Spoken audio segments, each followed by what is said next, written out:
ஆத்மா நமஸ்தே to all. உங்களுடைய பர்சனை மனசில் நினச்சிட்டு அவங்களுடைய பேரை 3 வாட்டி சொல்லிவிட்டு இந்த ரீடிங் நீங்கள் பாருங்கள். அடுத்து உங்களுடைய லவ் லைஃப் எப்படி இருக்கும்னு தான் நம்ம பார்க்க போகிறோம்.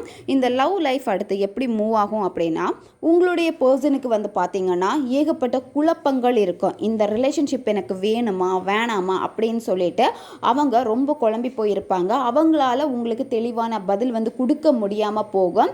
அவங்க உங்களுக்கு ஒரு பதில் கொடுத்தாலுமே அவங்களுக்குள்ளாடியே குழப்பிக்கிட்டே தான் இருப்பாங்க. இது எனக்கு வேணுமா வேணாமா எப்படி இருக்கும் அப்படின்னு.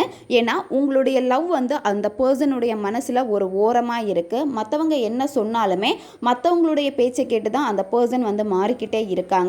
ஆனால் உங்களுக்கான அந்த காதல் வந்து அந்த பர்சன் கிட்ட ஓரமாக இருக்கு. உங்களுடைய லவ்வுக்காக அடுத்து நீங்கள் செய்ய போகிறது எப்படி இருக்கும்னா, மேனிஃபெஸ்டேஷனில் வந்து கரெக்டான ஃபோக்கஸ் நீங்கள் பண்ண போகிறீங்க.